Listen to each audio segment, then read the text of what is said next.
So I just went live on the live stream. It'll take a few minutes. There's about a 45-second delay on it.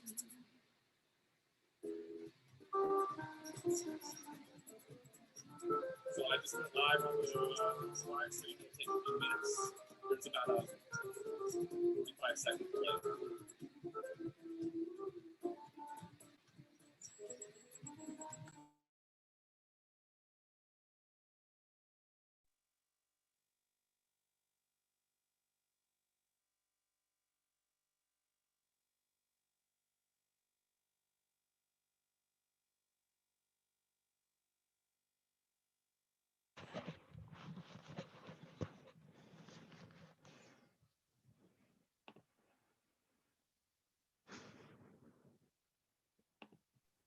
The music disappeared, Jason.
Brought the sun and the flowers.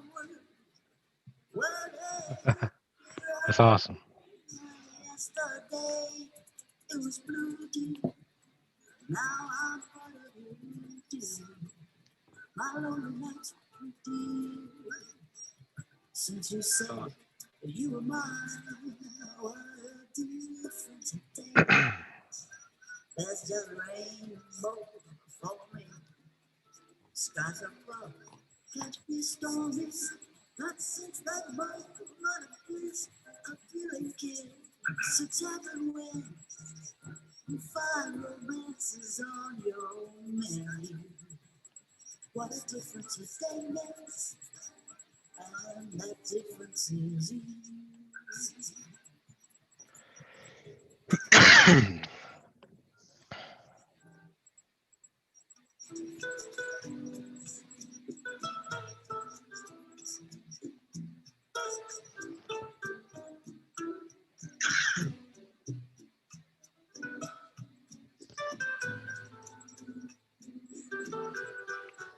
So can everyone hear me? Is my mic working?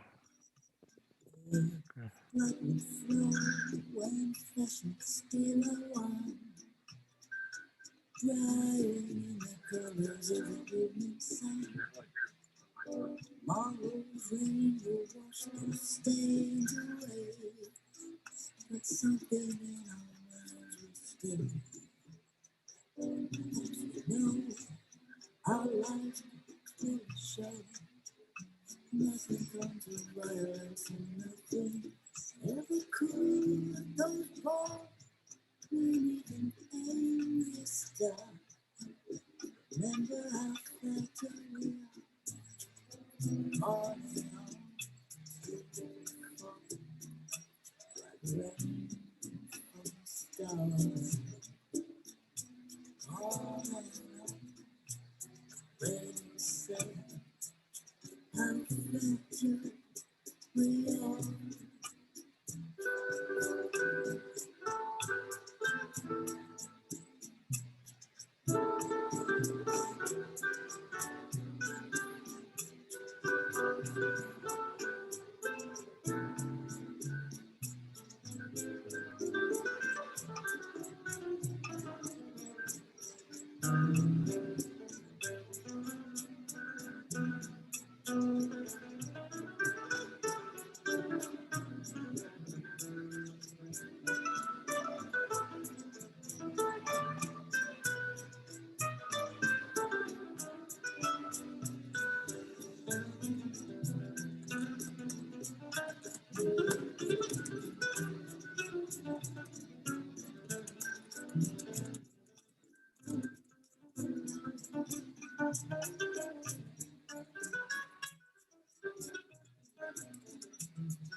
passion still alone, crying in the colors of the evening sun. All the rain washed the stains away, but something in our minds is still. Perhaps we know our lives can clearly show nothing comes from violence, and nothing ever could was born with an aimless sky. Remember how fragile we are, on and on, rain will fall, till blood tears. On and on, the rain say, you must remember how fragile we are.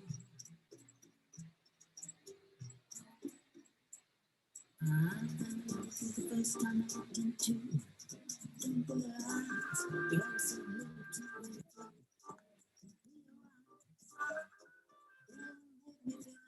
Make me feel blue. In a great big way for you. Good evening and welcome to this presentation of the Fair State University Arts and Lectures Committee. My name is Glenn Okanowski and I am a faculty member of the committee. And we're very pleased to have you joining us tonight. The Arts and Lectures Committee is a subcommittee of the Academic Senate. And this presentation tonight is part of Fair State University's Black History Month presentations. This is a new experience for us where we have many people joining via Zoom and others who are live streaming on YouTube. And we hope that you have a great experience tonight participating in this presentation. Note that there will be an opportunity for some questions at the end of the presentation. But now I will turn it over to Dr. John Scott Gray, my colleague and fellow member of the Arts and Lectures Committee, who will introduce tonight's distinguished presenter.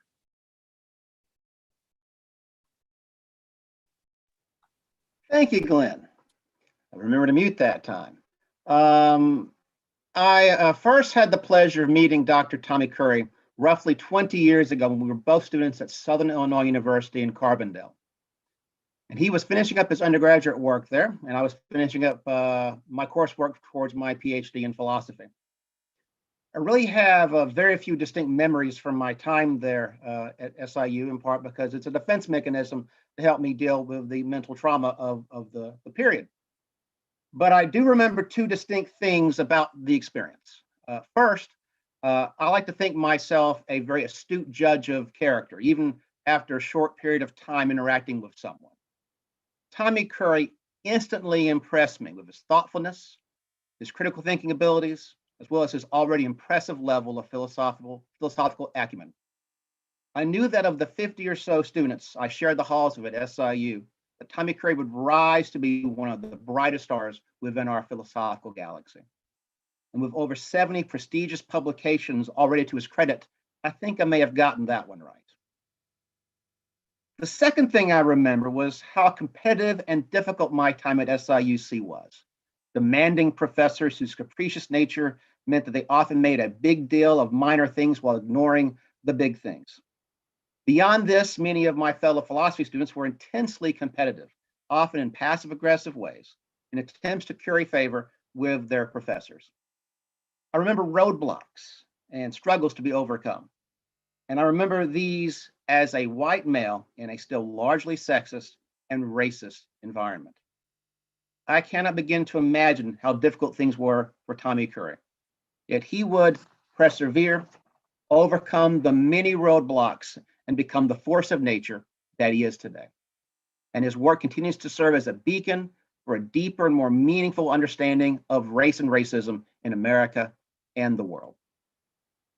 Since 2019, Dr. Curry has served in the School of Philosophy, Psychology, and Language Sciences at the University of Edinburgh. His 2017 book, The Man Not, Race, Class, Genre, and the Dilemmas of Black Manhood, earned the American Book Award in 2018. Tonight's presentation is titled The Permanence and Prominence of Anti-Black Racism in the United States. We'll be taking some time, as Glenn said, for answering questions at the end, so feel free to send those to me via the chat feature in Zoom. And I want to thank Dr. Curry in advance for taking the time to answer these questions, especially given that it's already after 11 p.m. in Edinburgh, Scotland. So without further ado, Dr. Curry, the floor is yours. Thank you so much. Let me begin by thanking everyone in your department, Ferris State University, for the invitation. It's truly a pleasure. There were very few friendly faces or voices at Southern Illinois University, but John was certainly one of them. So for that, I'm forever grateful. The presentation that I'm going to give today is very much based on the accumulation of work that I've been doing for the past decade. Uh, when we talk about racism, especially how racism functions in the United States, we're often left with a kind of pause, a indescribable way of articulating nothing, because we can never really put our finger on what's going wrong. For decades, we've articulated racism as a prejudice, a bias, an aversion. Most recently, with Afro-pessimism, we've discovered that it's this kind of inbred hatred, this ontological positioning of Black people as the slave. And there's a pessimism that resonates across Black academics and the Black public, be they intellectual or academic or social, because of the rise of Trump and ethno-nationalism in the United States. Said differently, Black people are dying, and now we need new resources or ways to explain why that seems to happen in an American democracy that only a decade ago was celebrating the voting in and the reign of its first Black president. So what I want to do in this presentation is highlight what I take to be central features of America's racism and that problem. So the title of my talk, The Permanence and Prominence of Racism, is trying to evoke a kind of intellectual reflection about why racism continues to resonate, why racism continues to grow in strength, and why it is such a dominant force in American politics and social organization today. Let's begin with a very simple definition. Let's ask ourselves, what exactly is racism? Now, I'm always a fan of Barbara J. Field's work, especially around the idea of racism and why it's different than the notions of race.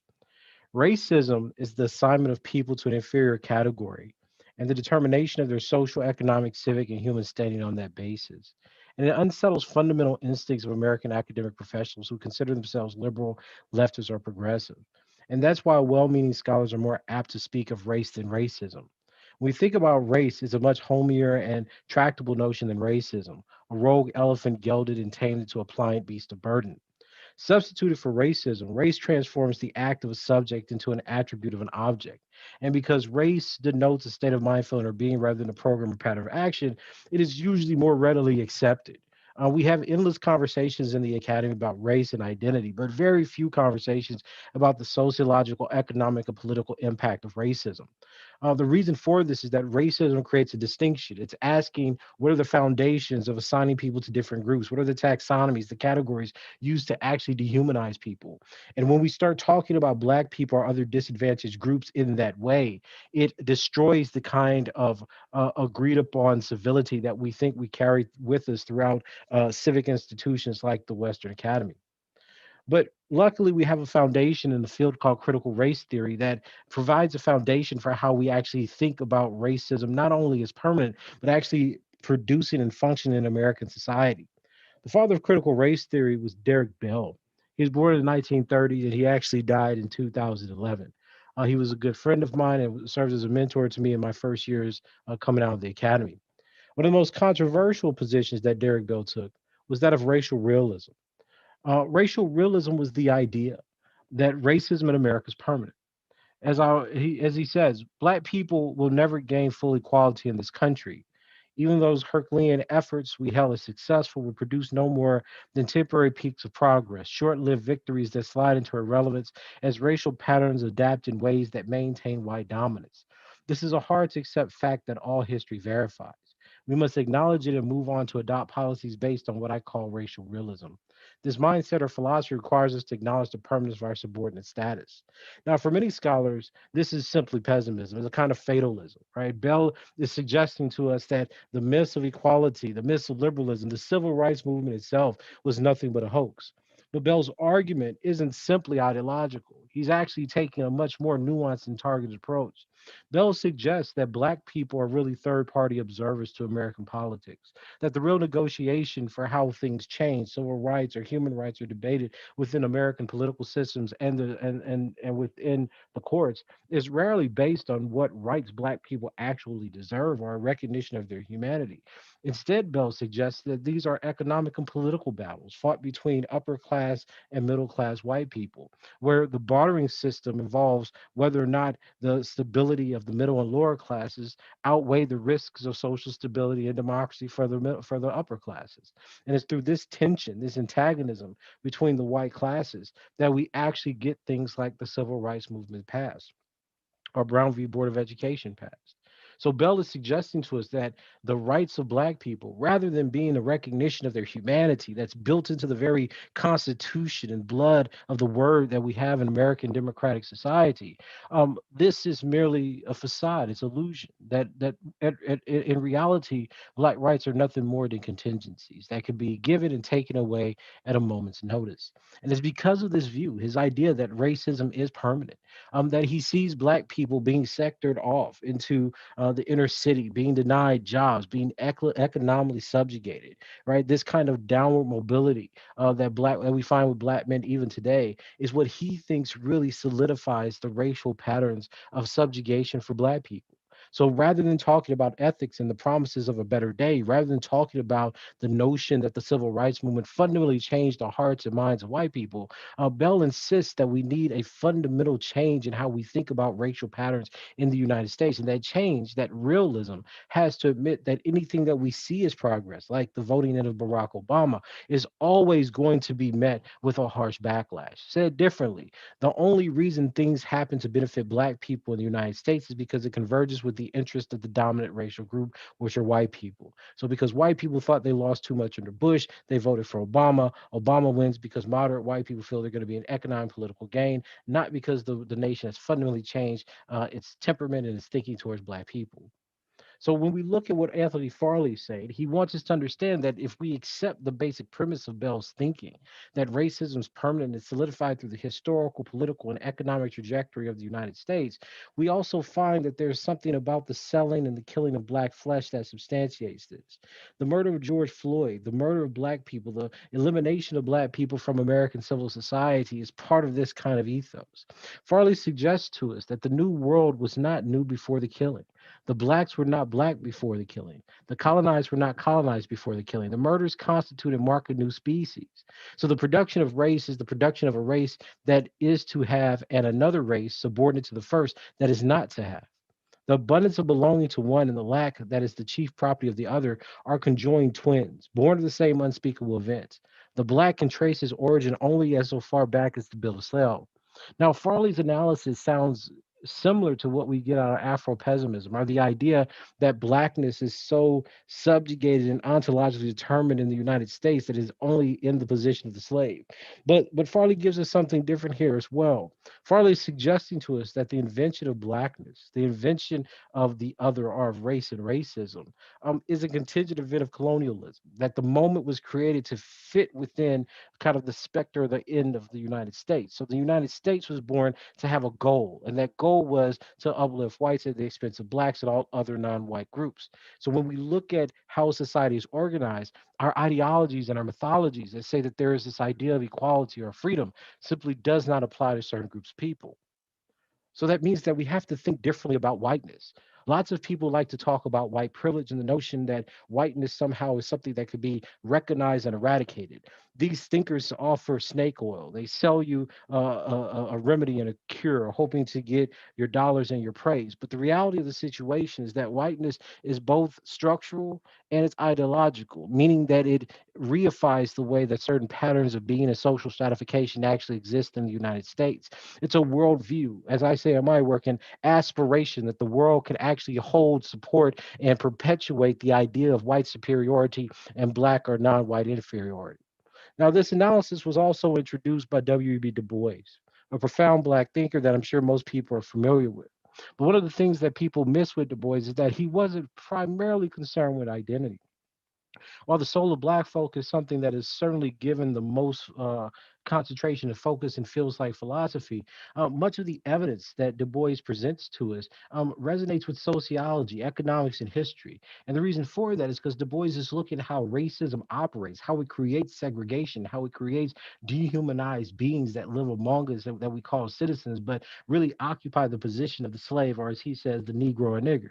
The reason for this exploitation isn't because there's some random antipathy towards Black people, it's because it's deliberate. As he says in The Negro in 1915, the Negro brought about the commodity. The Negro was introduced to the world as slaver because he was the slave. But in that enslavement of the Black body, you also find that there is accumulation, there is commodity, there is production that gives fuel to how America generated what it calls democracy, despite the fact that it was built on tyranny. So when Du Bois is speaking about whiteness, he's speaking about it in this way. Du Bois argues that whiteness is the ownership of the earth forever and ever by emphasis and omission to make children believe that every great soul the world ever saw was a white man's soul, that every great thought the world ever knew was a white man's thought, that every great deed the world ever did was a white man's deed, that every great dream the world ever sang was a white man's dream. In fine, that if the world were dropped everything that could be not fairly attributed to white folk, the world would, if anything, be greater, truer, better than now. So Du Bois understands that whiteness is an architecture, that it's the belief that every idea, every value that actually produces civilization is in fact white.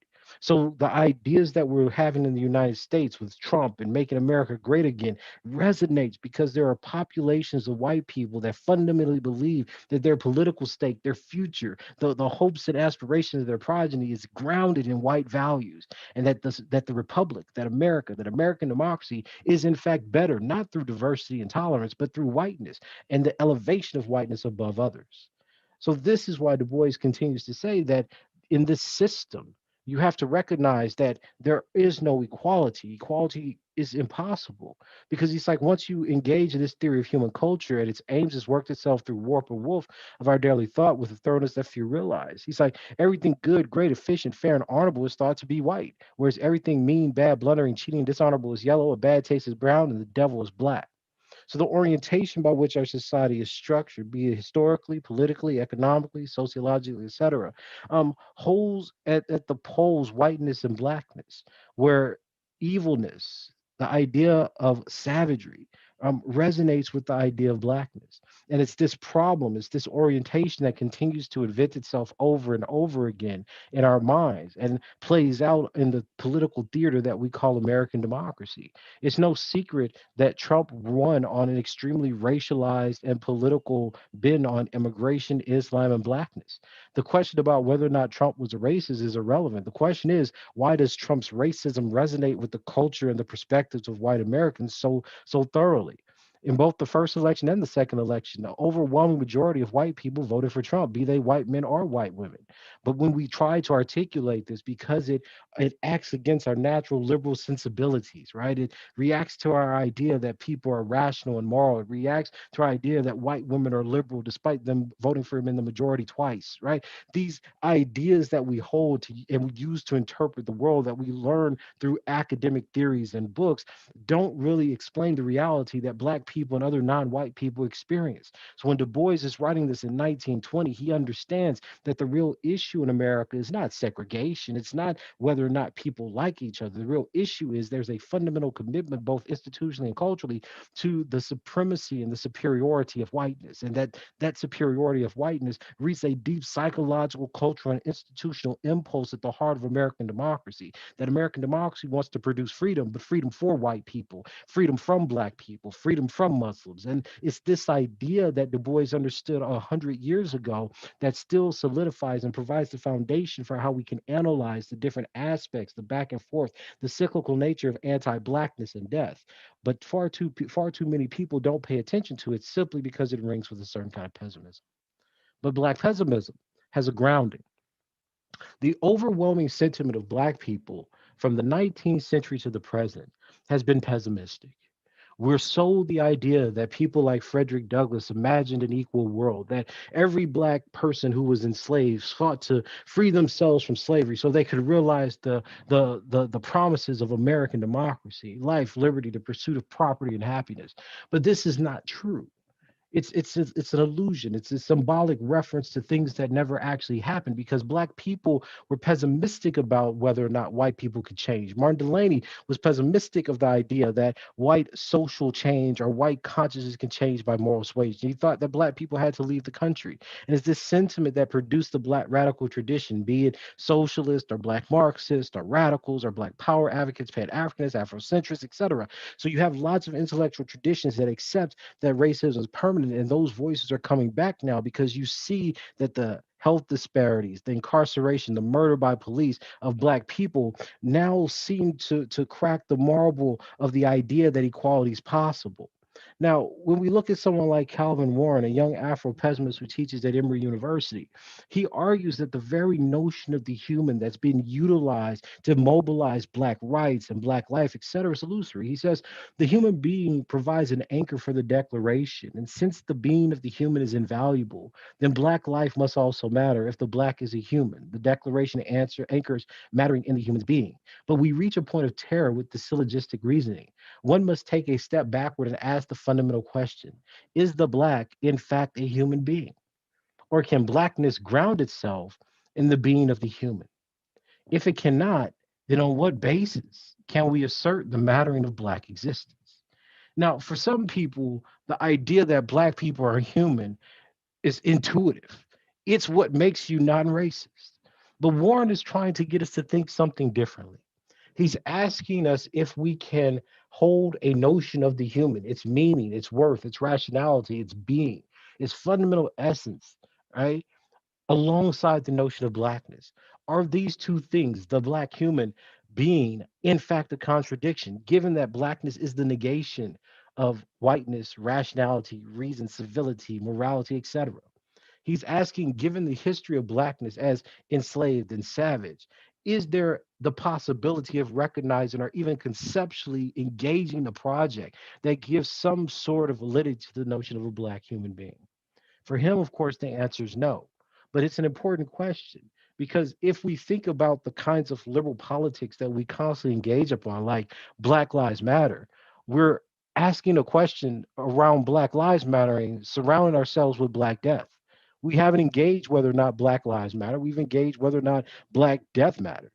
But that doesn't seem to resonate a contradiction. Said differently, imagine talking about any white group as mattering, having rights, having life, having dreams and aspirations, and the only thing you shared with them was their corpse. When little white children or white people die in America, people hold up pictures and say what they're going to be. The Black body is represented only as the corpse, especially the Black male body.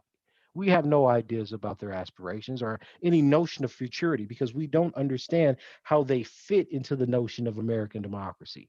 What does it matter if a Black man wants to be a doctor or a Black woman's a lawyer? These beings, these bodies don't make any difference to the cultural economy that we see as American civilization. To be American, even when you travel outside the world, is outside the United States, is still synonymous with whiteness in many ways.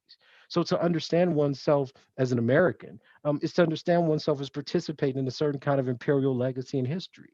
So to be a human in that conquest, in that kind of situation, in that history of colonialism, fundamentally negates the idea of civility and rationality. It's Blackness being put at odds with itself, to be put at odds with enslavement, colonialism, and tyranny next to the idea of a civilized human. And it's because there is a void here, a contradiction that can't be resolved, that Warren suggests to us that the human being has no meaning for Black people. But even as Charles Mills has said in philosophy, these abstractions of humanity, these abstractions of freedom, just don't capture the experience of Black people. So this contradiction that we see at an ontological conceptual level also happens normatively. Mills suggests to us that the peculiar feature of the African American experience, racial slavery, which linked biological phenotype to social subordination, and which is chronologically located in the modern epoch, ironically coincide with the emergence of liberalism's proclamation of universal human equality, are not part of the experience represented in the abstractions of European or Euro-American philosophers. And those who have grown up in such a universe, as to pretend that they are living in the other, will be cynically knowing, exchanging glasses that signify there white folks go again. So part of the issue with the prominence of racism is that there's not a language that could actually express how Black people experience the world. And this is not simply an error of words. This is not that we need a new theory. This is that the foundational values that are used to ground intellectual traditions and canon simply cannot account for how Black people resonate and see the world. The notions of equality and freedom mean nothing when the very basis of equality and freedom was based on your own enslavement, people owning you, women having contracts on you, right? These are the experiences of Black people, to see themselves shot in the streets with no recognition, to see themselves and their rights negotiated and being eliminated under Trump, where even speaking about racism becomes un-American, right? These are realities that were present and being discussed within academies and in universities months ago, where critical race theory, this presentation would be suspect, and people would ask if they could fund it, right? So the world that Black people are living in is not one where we can negotiate and have normative conversations that have consequences on how people think, because the idea of racism is still so fraught with difficulty, resonates so strongly with institutions and the impulse to discriminate and keep Black people out of certain spaces in America, that even the conversation that says that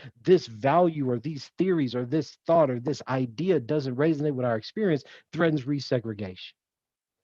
But even the idea of color blindness fails, right?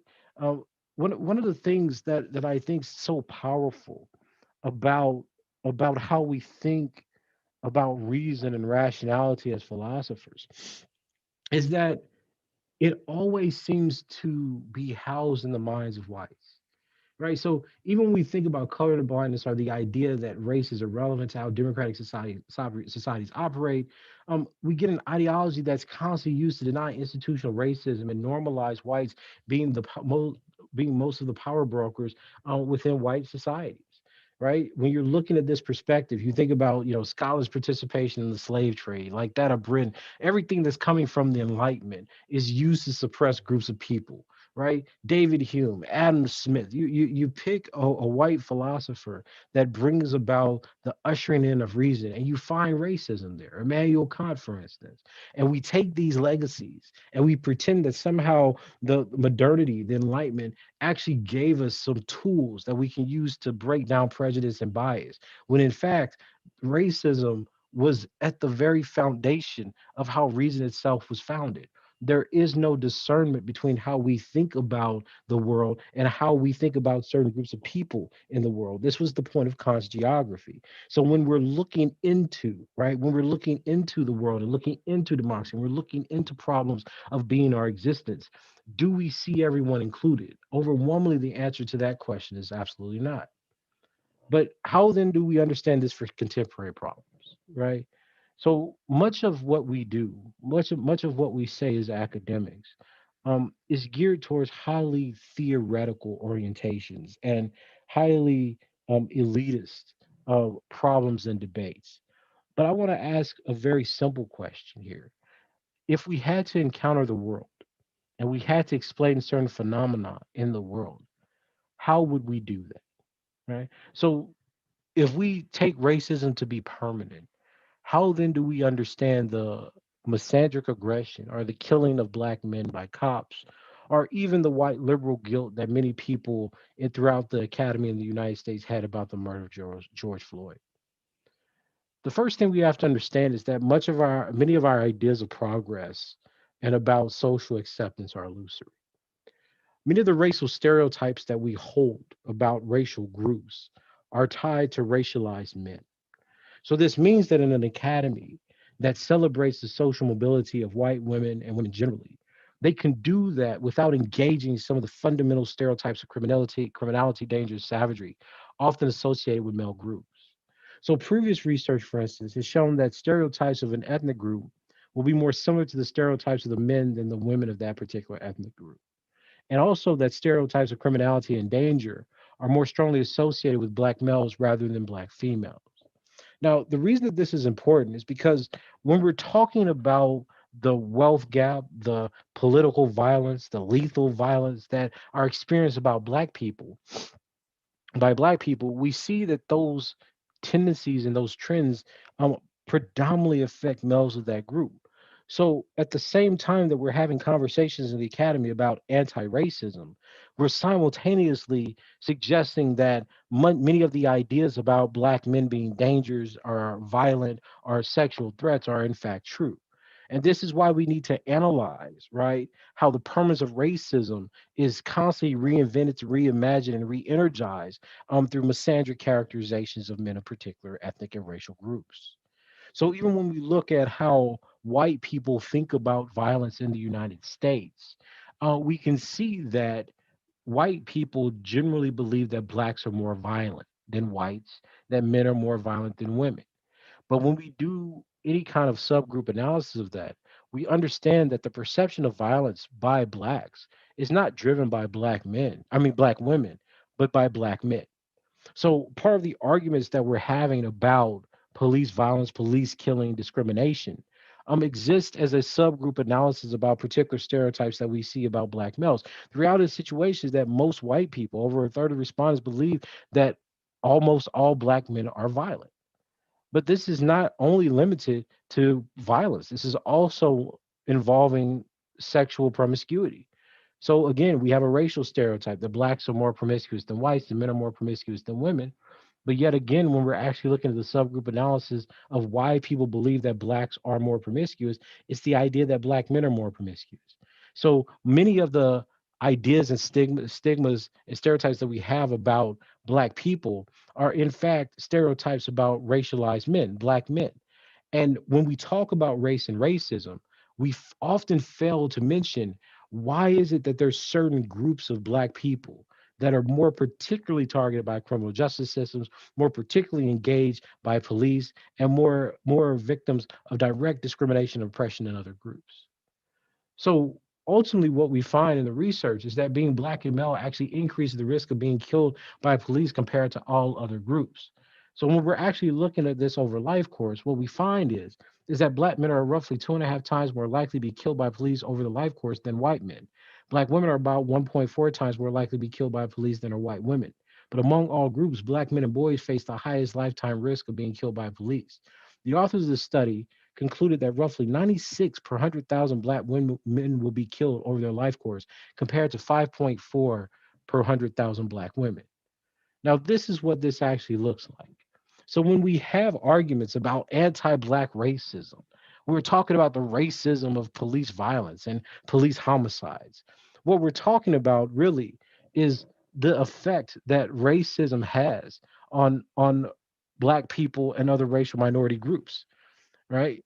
Because when we're actually speaking about how Black people or Black men exist in this society, we're talking about exponentially different rates of killing, right, than their female counterpart, and several times differences between whites and Blacks. In the recent COVID crisis, we see the exact same patterns of racial discrimination.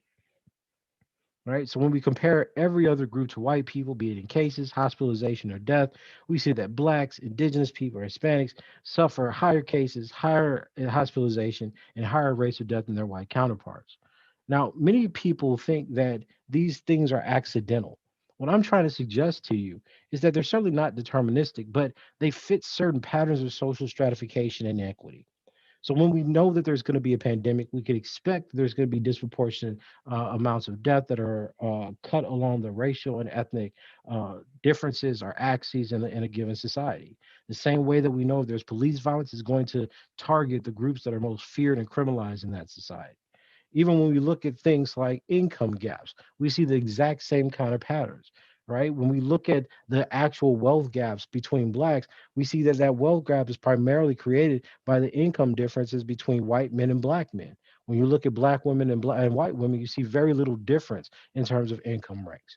So this means that even though we support progressive policies on things like gender or sexual orientation, et cetera, then when we're actually looking at the way that societies are structured, those progressive policies don't close the gaps for what is really the misandric characterizations of different groups of males that are never going to be allowed to be equal to white men or white women.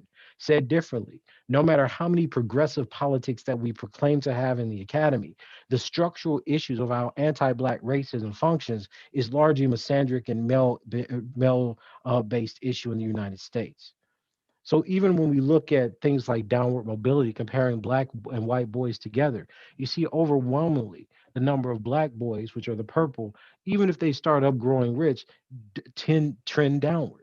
So the political economy of the United States, the stratifications that Black people actually endure are well solidified. This is not going to be changed with changing people's minds. This has to be recognized as a clear gap in wealth and systems and institutions that perpetuate discrimination so that wealth gap can never be closed. When we speak about racism and think of it only in terms of bias without looking at these other facets and factors, we're actually neglecting the discussion of racism. So the reason that it's such a powerful force in the United States is because we have so many different misdiagnoses of what racism and anti-Blackness actually is, and more importantly, how it actually functions, that we don't ever get to the question of how do we remedy or solve the problems. Even if the problem is impossible, certainly there's the need for some kind of revolt, some kind of disempowerment, or some other strategy of resistance rather than playing to white morality and conversations around liberal politics. So when we look at how America's structured, how certain groups of people are being pulled out of the society, we see over and over again that these are going to follow racial patterns. More specifically, they're going to follow misandric patterns where racialized men, specifically Black men, as you can see from the chart, are going to be pulled out of the society. Now, when we look at this systematically, someone like Augusta Del Zotto explains that in the United States, the systematic objectification and control of poor, particularly Black males, likewise plays an important role in maintaining the desired social order. In this case, it is informed by the long historical tradition of objectifying Black males. And while the Black female as a threat can be controlled through policies of manipulation, right, the Black male as a threat requires implementation of policies of direct force to keep him at the margins and policies of containment to ensure that he does not encroach upon the serenity of growing industrial parks and gated communities.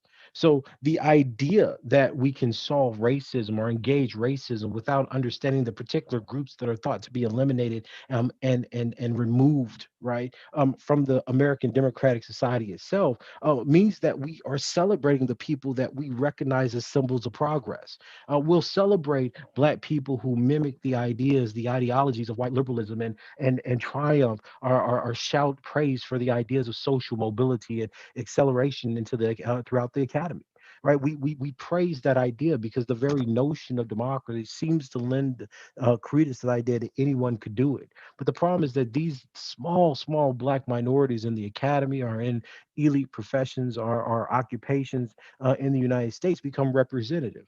They don't deal with the group-based discrimination that Black people actually suffer in the United States. They don't deal with the poor Black male that people fear, the poor Black male that people believe are the rapists, the poor Black male that they rather see dead than work next to.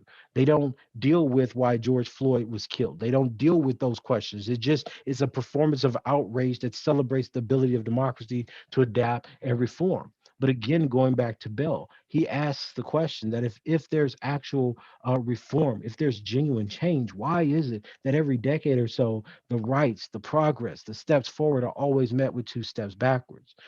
There's a systematic or systemic necessity for Black people to be exploited and killed in this society. So to understand racism, which is again the assignment of people to an inferior position, requires us to understand how racism actually functions in America.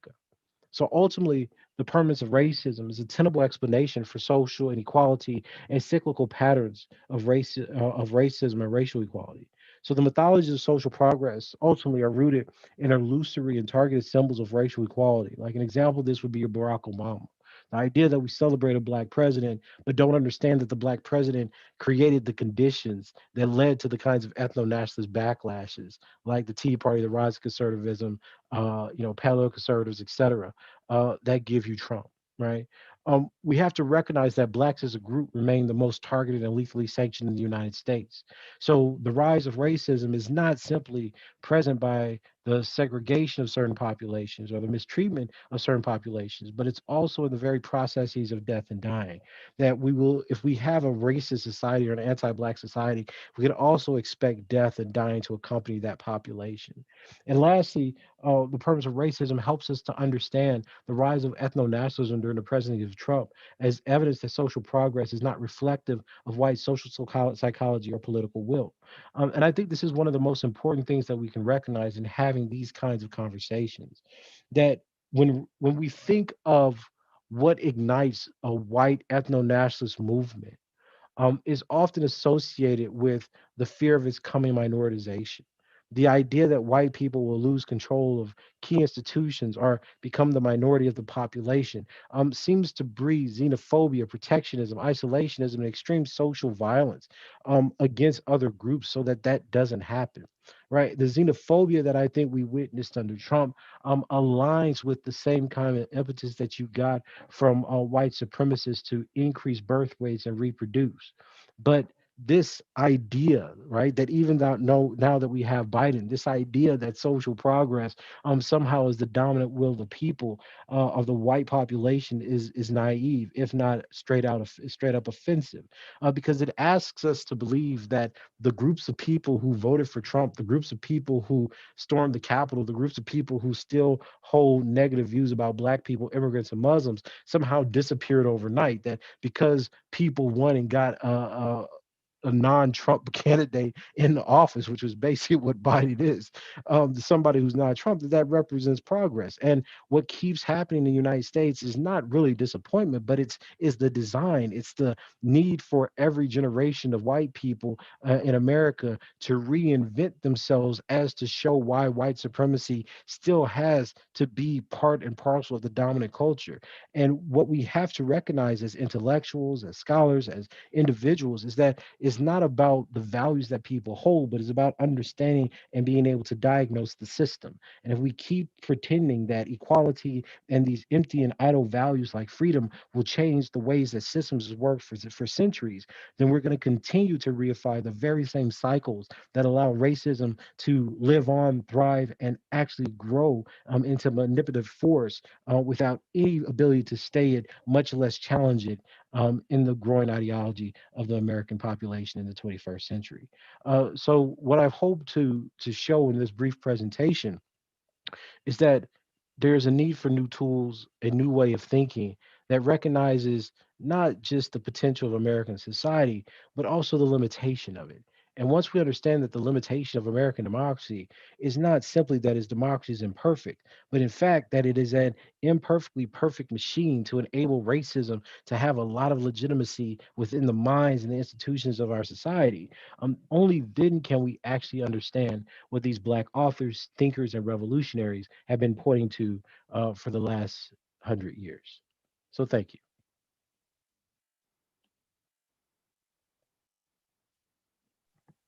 Well, thank you very much, Dr. Curry. That certainly is a lot to digest. I've got 3 pages of notes myself to try to reflect on and meditate on. People are welcome to put questions in on the chat through the Zoom. I don't have access to comments right now on YouTube, so I'll give you some time to put some questions in, and I'll have the luxury of asking the first question, because, and feel free to correct me if I'm too familiar here, but I hear a bit of a conflict, because you start with Bell and you have a strong tendency to agree with Bell, it seems, when he talks about racism being racialism being a permanent problem that we have to try to deal with, try to at least acknowledge, and then try to come to grips with. But you also near the end talked about this need to still resist, which makes me feel as if there is at least a slight ray of hope that we can make not just progress, but maybe significant progress. Is that possible? And if so, let's give Dr. Tommy Curry a magic wand. What would be the first thing you would try to engender to create a new, for lack of a better term, America?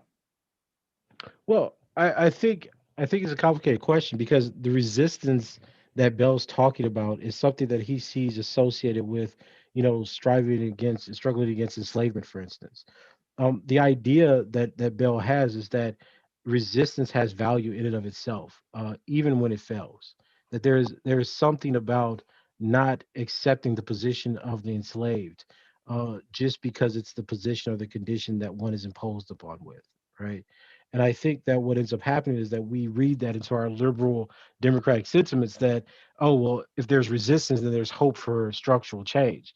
I think the best that we could hope for in these conditions is maybe lessening the impact of some of these dynamics, right? So, of course, if we had better PPE or better healthcare access, that could lessen the impact of disproportionate rates of death, hospitalization amongst racialized and ethnic groups in the United States.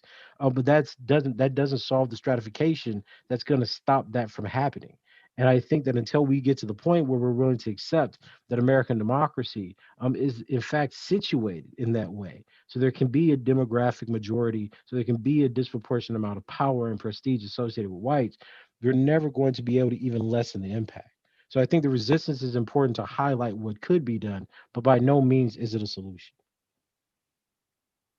Okay, very good. Thank you so much. One of the first questions that's come in has asked you to tease out a little bit more. The graph that you showed, or a couple of graphs you showed, seemed to show almost a level of equality between Black women and white women. And Yeah. they're asking you So. to tease that out a mm. little bit more. Yeah, I mean that's based on Chetty's work. It's not saying that there's equality because black women exist in fundamentally unequal economic and racial conditions to white women. So that's where they start. The position of the chart was simply saying that if you have white women and black women starting the same positions, they have roughly the same opportunities for upward mobility, unlike white men and black men who have much larger gaps. But it is not to say that they're equal in the society that we're in now. Just that when you're looking at upward mobility like through income, that if they have the same starting position, they roughly end up about the same. This also fits with the analysis of social dominance theorists, people like Jim Sedanius, who also talk about the difference between subordinate male targeting, which is an arbitrary set discrimination, which is that racialized men are pulled outside or downward in economic systems, outside of societies or down within economic systems, whereas women suffer from sexism, which is a much more paternalistic rather than lethal kind of violence. So those patterns of domination or coercion are going to have less of a dramatic effect on wealth acquisition or even life expectancy. Okay. So there's a separate set of problems there that leads to a separate set of Exactly, exactly. It's symptoms. not to suggest that there's no right. It's not to suggest that there is no racial or gender effect for Black women. Simply that it's much smaller if you're looking at specific kinds of measures like wealth or income versus or lethal violence or life expectancy. All right, very good. The next question from the chat asked you in terms of the context of your talk, what do you say about the vast amount of reforms that are really reformations of white supremacy? And what are the alternatives to reform as relating to, say, K through 12 schools, given that 60 plus years of reform and funds, you have still allowed worsening conditions for Black and many other non-white students? Well, I mean, I don't know. I mean, funding is certainly important, but again, the question is, what are we designing racialized schools for, right? Like, if you're dealing with a predominantly Black or Hispanic community, um, what is the expectation the society has of people in that community? I think the education is going to reflect that kind of commitment. So when we talk about education in the United States, sometimes we delink it from the overall patterns of racial difference and violence that we see in the society. So again, you have to think that most of the teachers that are teaching primary school are white women. So again, if you put your oppressor in the classroom, you're going to get certain kinds of results and reforms that are designed to empower, fund these people, these institutions, without correcting for cultural strategies, cultural worldviews, patterns of resistance, self-esteem. These things are doomed to fail. At large, I think that the way that we fund and we deal with K through 12 education fits the larger patterns of white supremacy and Black degrading. So until we actually deal with that problem, which is the problem of Black people not having a place within an American democracy, we're not going to magically produce students that are somehow equal and ready to take on the reins of the institutions and the values of freedom and liberty. We have to start recognizing why this cycle, again, this cycle of anti-Blackness and racism, seems to be so well invigorated and animated, even in the 21st century. This is not what we should have anticipated. This is not what we should be expecting, but nonetheless, this is what's here. And if Trump would have won a second term, this conversation would be far, far more pessimistic, because everyone would wonder, how did it happen again?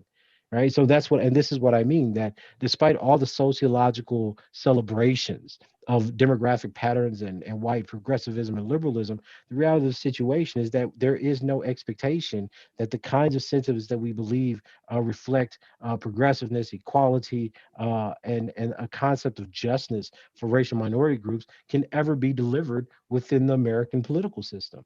And I think that the idea that people had of Trump possibly winning the second term indicates that you can have a person run on a blatantly racist and xenophobic policy, straight up Islamophobic platform, and still get a significant portion of Americans. That's not just an issue of we disagree. That's an issue of what is the cultural tenor and political interest of large groups of white Americans that are still not really ready to have conversations about race and domination, or much worse, prefer white supremacy and domination of other groups as the basis of how they think American democracy should work and operate. It's fascinating you bring up Trump. I have another question that's coming about Trump, but even in posting advertising this talk on a couple of my social media outlets, I got blowback from a couple of people saying, "Why are we making an issue of racism?" And it's sad, but kind of echoes what you were just saying, that people still think that we should be past this because we elected Barack Obama, and that's really an ignorant view of race in this country. So the question about Trump, why is electing Trump after Obama seen as a backlash against race, in your opinion? This person suggesting maybe it's a climate issue, not a race issue.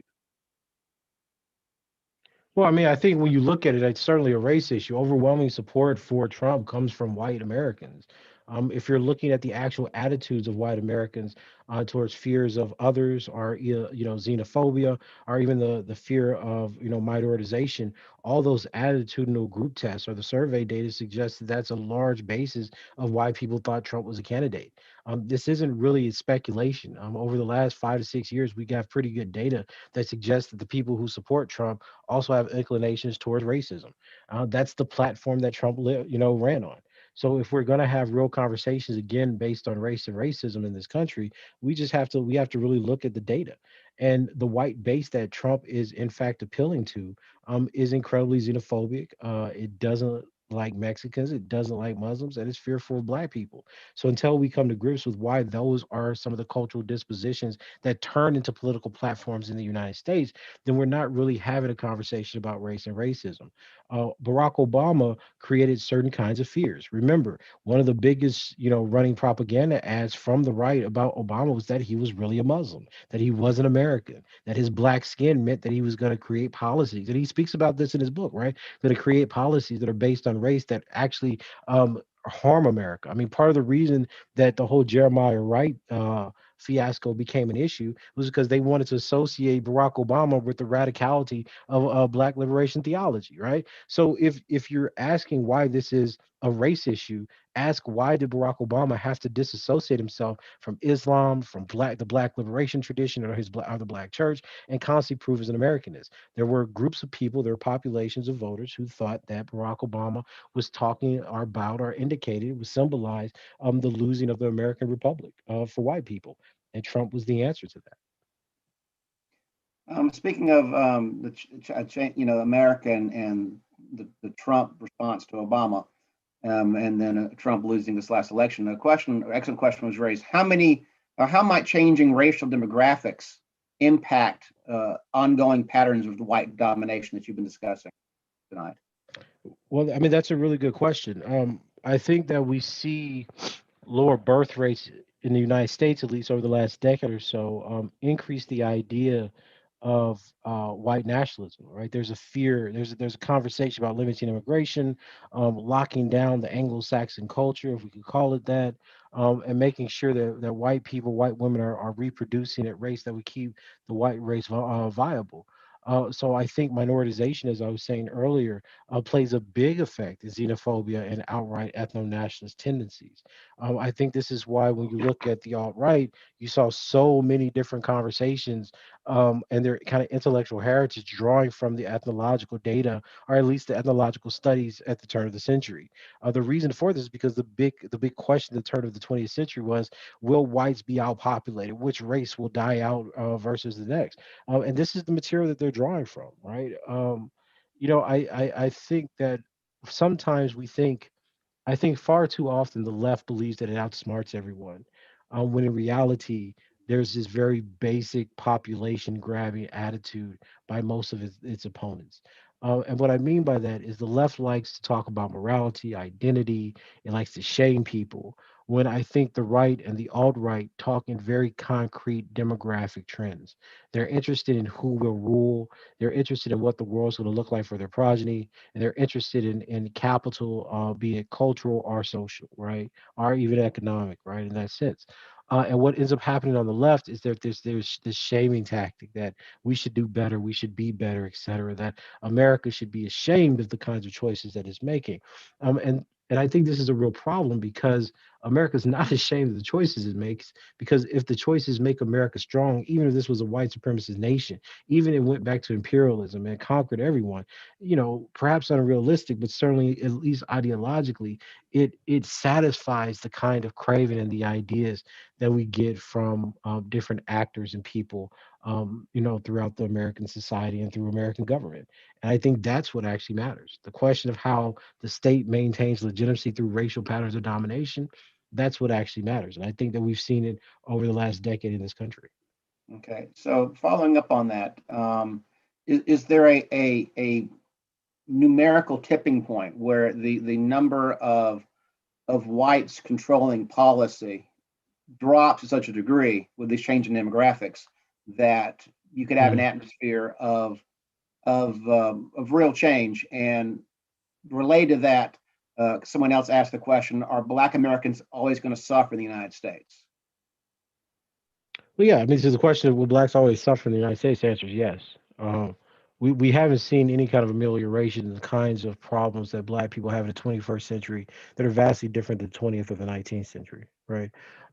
If we're speaking about the shift of power, I think that's incredibly difficult because you have to remember that it's not only white skin, but it's also white ideology, right? So we're also talking about the belief in certain values, the idea that America should be an empire versus a country that operates in the better interests of other nations and peoples, that it should be capitalistic, right? So if you get a different group of people that simply carry the same values of their Anglo-Saxon forefathers and mothers, I don't think that's really going to change anything, right?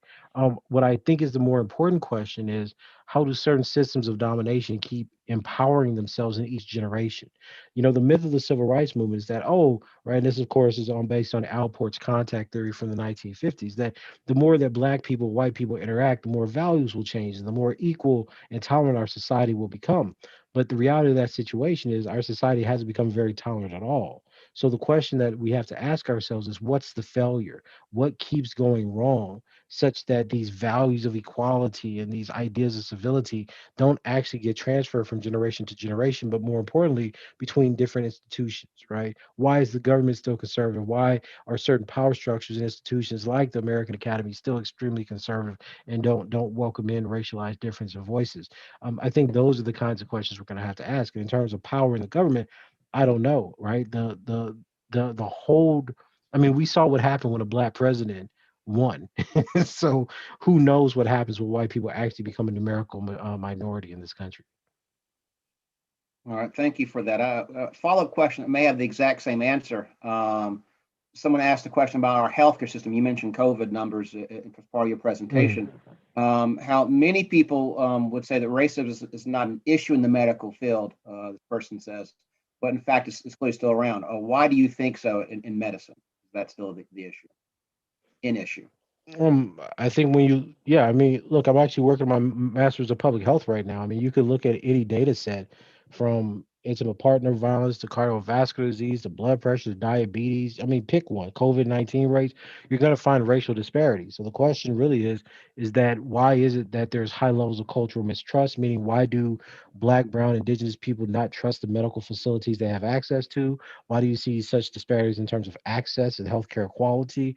And why do you see such disparities even when you look epidemiologically? So if I'm looking at the different associations or odds ratios of contracting certain kinds of comorbidities, like, high blood pressure and, cardiovascular disease or something like that, why do these things trend towards Black people, right? These things are not random. What I'm suggesting is that patterns of racial domination and social inequality are going to be mirrored by health disparities in the healthcare system. That's why I think it's easy to say that racism is really an issue in the medical field.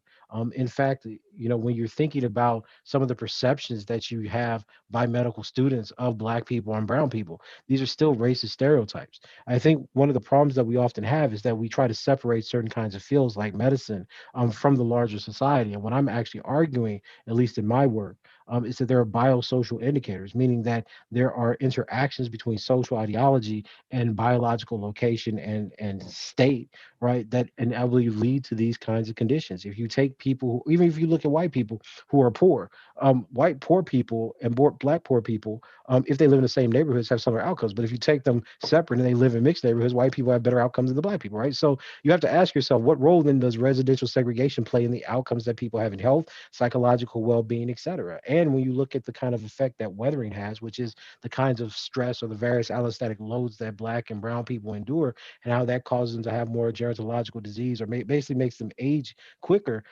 it's easy to see that medicine and health still involve high levels of racism that can be tracked through racial disparities. Okay, thank you for that. I know it's getting late. I just have two more questions that have popped up that I'd Sure, like to try absolutely. to get you to address it if you're willing. First question is pretty straightforward, but has a lot in it. What, if anything, unites the United States of America? What, if anything, unites the United States of America? I mean, that's a hard question. I mean, historically, America usually becomes united over foreign threats, um, or internal, destabilization, right? So usually this is why, presidents used to start wars back in the day, or this is why even now presidents, run on platforms that are based on big social transformations. And I think that you saw that some of the Democratic Party, kind of placating to Black Lives Matter. The idea is that there has to be an other that people recognize as being worthwhile to unite against. And I think for the left, the platform was, of course, the police, which is why you had global movements for George Floyd that, as I predicted, would go nowhere because that year you still had 220 something Black men get shot, showing very little to any effect of George Floyd's murder. Or you deal with a situation like the right, where you keep saying that there's this risk of being culturally extinguished, that white people are going extinct, so to speak. So in any of these cases, I think that you have to look at how Americans are defining themselves against a certain group of people, and that seems to be one of the most, at least historically, salient examples of unity, in my view. In my view. Okay. Well, the last question for tonight, and again, thank you for taking so many of these questions. I'm trying to end on an optimistic note. Ugh.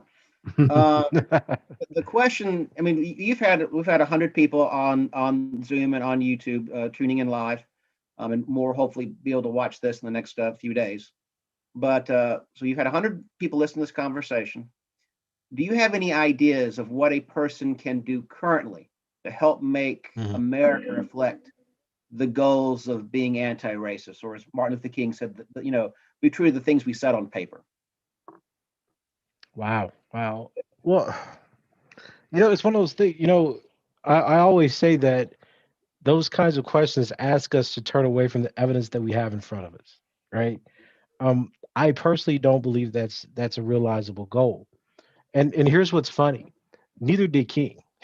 Right. So in King's last book, he actually, where do we go from here? He actually says that white Americans are schizophrenic and will never realize equality in America because it's too sick. The democracy is too sick. That's why he called for a revolution of values, right? The ability of America to change from capitalist production of weapons to exploit the third world to actually valuing people. This is why he believed in somebodiness, or the idea that Black people had to reclaim their humanity as the basis of solving racism.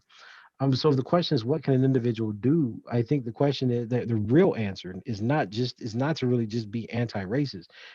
It's to be anti-American in a very real way, because once you recognize that racism is synonymous to America and it's synonymous to capitalism, it's synonymous to racial taxonomy, et cetera, it puts you against everything that you're taught is good and normative, right? And that's a cost that very few people, even in the academy, are willing to pay. If you look at the kinds of criticisms that people have in philosophy or other disciplines, they're practically all the same, right? Nobody's really going to disagree with the idea that we should help Black people. Nobody's going to be, anti-trans, anti-LGBT. Nobody's going to. Those are not the politics of the academy. So if you're asking what you can do, I can tell you, teaching from the UK, and having to deal with the backlash of exposing how certain ideas like feminism is really racist and imperialistic. People don't like that. So I think anti-racism is something that's really hard to realize in the United States, and is even harder to think about because so much of what you think is liberatory is in fact racist, right? And people don't want to hear that. So as an individual, what I would say, if you're truly invested in this, is to either do two things, right? One, try to lessen the effects, right? So I think one of the most anti-racist things a person could do is materially and actually contribute to the well-being and health of oppressed populations, right? I mean, one of the reasons that I'm so interested in public policy, and health right now is because I'm interested in actually improving and decreasing the violence that grows from the kind of segregation that we find minority groups in. I'm dedicated to that goal. The second thing I think you could do is try to figure out how to disempower the legitimizing myths of institutions. And when I say that, what I mean is not just criticizing, but how do you create alternative spaces of knowledge? How do you create different kinds of reading? How do you actually try to incorporate and change the material lives of non-white people? But again, none of that's going to solve racism, but it does make an impact in the consequence. I call it an idea of disempowerment. It does try to disempower the institutions and the actualities that bring about the consequences of anti-blackness or racist thought. And there's steps in the resistance. Absolutely, but again, I think the resistance has costs, Yeah. right? I think that if you resist too hard, to put it quite nicely, you create enemies, and it's not just enemies on the right; it's also enemies on the left.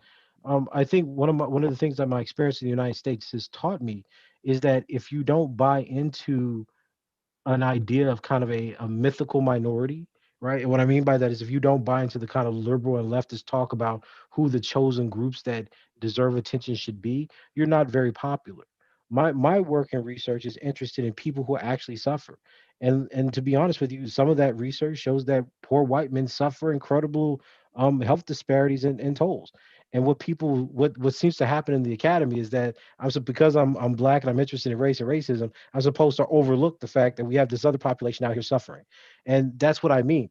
I'm interested in like facts. So I'm focused on studying Black people. I'm specifically focused on studying Black men and boys. I'm interested in social justice. I'm interested in increasing and decreasing health disparity.